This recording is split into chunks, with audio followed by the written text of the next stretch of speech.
معاشر المسلمين، إن الأخوة الدينية ليست شعارا يقال أو يرفع، هي خلق وسلوك، هي خلق وسلوك ينظم حياة المسلمين، بأن يسعى كل مسلم جادا في نفع إخوانه المسلمين، يسعى إلى ذلك يا عباد الله بماله وجاهه ونفسه. هكذا ينبغي أن نكون يا عباد الله. هذه هي الأخوة الحقيقية التي يسعى إليها كل أخ يا عباد الله، يسعى إلى ما فيه خير لأخيه، يسعى إلى ذلك بجهده، ويسعى إلى ذلك بماله، ويسعى إلى ذلك بجاهه، ويسعى إلى ذلك بنفسه. هكذا حتى نكون صادقين في أخوتنا في الدين، تحقيقا لقول ربنا جل وعلا: إنما المؤمنون إخوة، وقوله صلى الله عليه وسلم: المسلم أخو المسلم. ولهذا يكون المسلم ناصحا لأخيه وناصرا له ومعينا له يا عباد الله. فالأخ حقا يسعى إلى ذلك سعيا حثيثا، متعبدا ربه سبحانه وتعالى، على حد قول الشاعر: إن أخاك الحق من كان معك، ومن يضر نفسه لينفعك، ومن إذا ريب الزمان صدعك، شتت فيك شمله ليجمعك. الأخ حقا يا عباد الله هو الذي ينصحك ويأمرك بالمعروف وينهاك عن المنكر.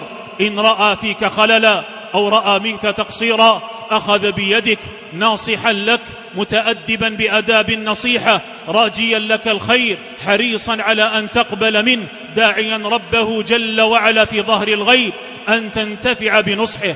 هذا حال أهل الإيمان شئنا أم أبينا يا عباد الله، لأن الله عز وجل يقول: والمؤمنون والمؤمنات بعضهم أولياء بعض، يأمرون بالمعروف وينهون عن المنكر، ويقيمون الصلاة ويؤتون الزكاة، ويطيعون الله ورسوله، أولئك سيرحمهم الله، إن الله عزيز حكيم. ويقول نبينا صلى الله عليه وسلم: الدين النصيحة. قلنا: لمن يا رسول الله؟ قال: لله ولكتابه ولرسوله ولأئمة المسلمين وعامتهم، أي عامة المسلمين، ينصح بعضهم بعضا. وقال صلى الله عليه وسلم كما في الحديث الذي عند الإمام مسلم: حق المسلم على المسلم 6، وذكر منها صلى الله عليه وسلم: وإذا استنصحك فانصح له.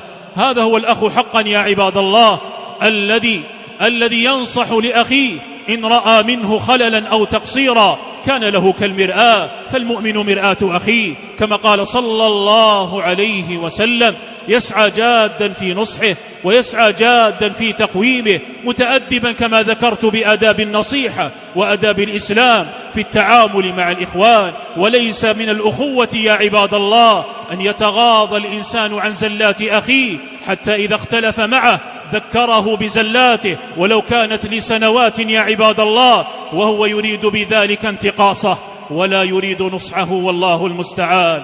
الأخ حقا يا عباد الله هو الذي ينصر أخاه ويذب عنه ويدافع عنه. قال صلى الله عليه وسلم: انصر أخاك ظالما أو مظلوما. قالوا: يا رسول الله ننصره مظلوما، فكيف ننصره ظالما؟ فقال صلى الله عليه وسلم: تمنعه من ظلمه، فذلك نصرك إياه. رواه الإمام البخاري. نعم معاشر المسلمين، الأخ حقا هو الذي ينصر أخاه، هو الذي ينصر أخاه، ينصره لله سبحانه وتعالى، راجيا ثواب الله عز وجل العظيم. قال النبي صلى الله عليه وسلم: من نصر أخاه بظهر الغيب نصره الله في الدنيا والآخرة، نصره الله في الدنيا والآخرة. ويتأكد الأمر أن تنصر أخاك في غيبته يا عبد الله، فمن ذب عن عرض أخيه ذب الله عنه عذاب النار يوم القيامة، كما قال صلى الله عليه وسلم. الأخ يا معاشر المسلمين ينصر أخاه ويدافع عنه ويذب عنه ويحتسب ذلك لله سبحانه وتعالى.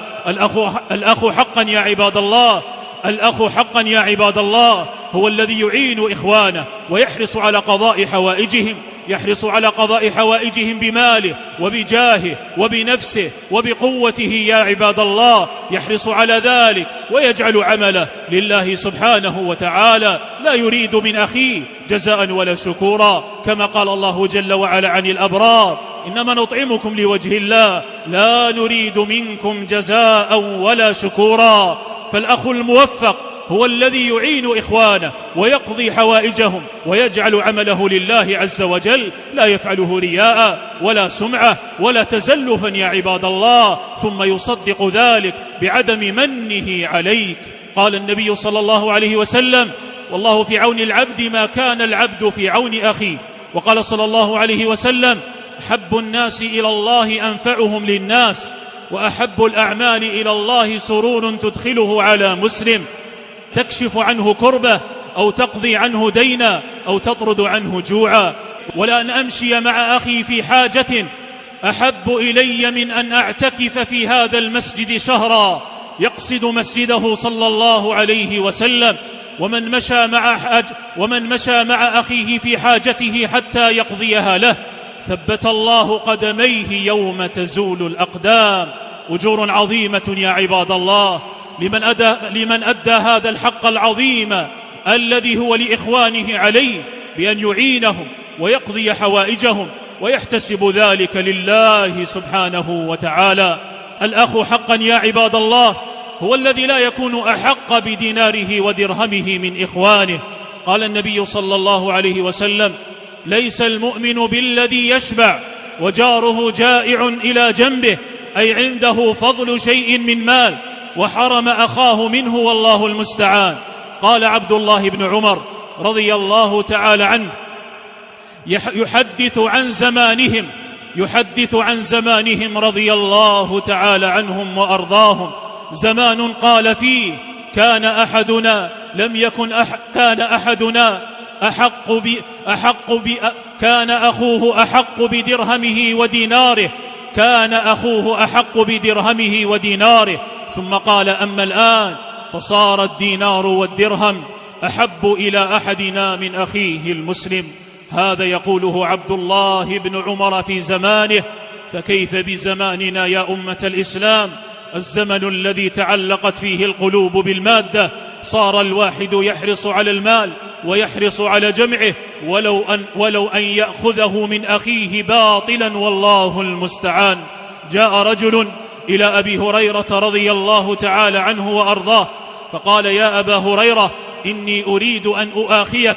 فقال أبو هريرة: وهل تعلم ما حقوق الأخوة؟ فقال: لا، عرفني. فقال أبو هريرة رضي الله تعالى عنه: إن من حق الأخوة ألا تكون أحق بدرهمك ودينارك مني. فقال الرجل: لم أصل إلى هذه المنزلة. فقال أبو هريرة: إليك عني. قال له: إليك عني. ويروى عن أبي جعفر رحمه الله تبارك وتعالى أنه قال لبعض الأصدقاء: أرأيتم لو أدخل أحدكم يده في جيب أخيه فيأخذ من ماله؟ فقالوا: لا. فقال: لستم بإخوان كما تزعمون. الأخ حقا يا عباد الله هو الذي لا يظلم أخاه، لا يظلمه قولا بلسانه ولا فعلا بجوارحه، كغيبة أو نميمة أو اعتداء أو أذى أو أكل مال بالباطل. نعم معاشر المسلمين، الأخ حقا يمنع ظلمه عن أخيه استجابة لقوله صلى الله عليه وسلم: المسلم أخو المسلم لا يظلمه ولا يسلمه. رواه الإمام مسلم. فيا معاشر المسلمين، علينا أن نتقي الله عز وجل في هذه الرابطة العظيمة في أخوة الدين. علينا يا عباد الله أن نسعى إليها سعيا حثيثا، وأن نسعى إلى أداء هذه الحقوق التي علينا لإخواننا. علينا يا عباد الله أن نبحث عن الإخوان الصادقين، فيا سعادة من ظفر بأخ صديق يتحاب معه في الله عز وجل ويتبادل معه هذا الحقوق ويعيش معه قول الله عز وجل: إنما المؤمنون إخوة. فيا عبد الله، إذا ظفرت بأخ هذه حاله عض عليه بالنواجذ وحافظ عليه كما تحافظ على الشيء الثمين العزيز، وإياك أن يضيع منك. فقد قيل قديما: أعجز الناس من فرط في طلب الإخوان الأوفياء الأخلاء، وأعجز منه من ضيع من ظفر بهم، وأعجز منه من ضيع من ظفر بهم. يا عباد الله، معاشر المسلمين، علينا أن نحرص على هذه الرابطة، وأن نحرص على تقويتها، وأن نتقي الله سبحانه وتعالى، وأن نكون إخوانا متحابين متآلفين، خصوصا من ينتسب إلى أهل السنة والجماعة. فأهل السنة والجماعة ما سموا بأهل السنة والجماعة إلا لأنهم مجتمعون غير مختلفين ولا متفرقين. فهذا لا ينبغي أن يكون مجرد شعار، لكن يجب أن يكون عملا يشاهد في الواقع. يا أمة الإسلام، هذه من الأمور التي يؤكد عليها أن يحرصوا على التآخي والتحاب في الله عز وجل، أن يرفق بعضهم ببعض، وأن يرحم بعضهم بعضا، وأن يعذر بعضهم بعضا في الأمور التي يعذر فيها. يا عباد الله، هكذا لنكون حقيقة منتسبين إلى أهل السنة والجماعة. قال الحسن البصري رحمه الله تبارك وتعالى، قال الحسن البصري رحمه الله تبارك وتعالى: ترفقوا يا أهل السنة فإنكم من أقل الناس. ويقول سفيان الثوري: استوصوا بأهل السنة خيرا فإنهم غرباء. نعم يا عباد الله، إنهم غرباء، غرباء في هذا الباب العظيم، غرباء في باب الأخلاق وفي باب التآخي في الله عز وجل. ألا تحرصوا معاشر المسلمين على تعلم حقوق الأخوة، ثم اشكروا الله عز وجل على هذه النعمة العظيمة بالعمل بتلك الحقوق وأدائها، حتى ترى في واقعكم يا أمة الإسلام، لتكونوا كما قال صلى الله عليه وسلم ووصف: المؤمن للمؤمن كالبنيان المرصوص وكالجسد، كما قال في حديث آخر. نسأل الله سبحانه وتعالى الإعانة على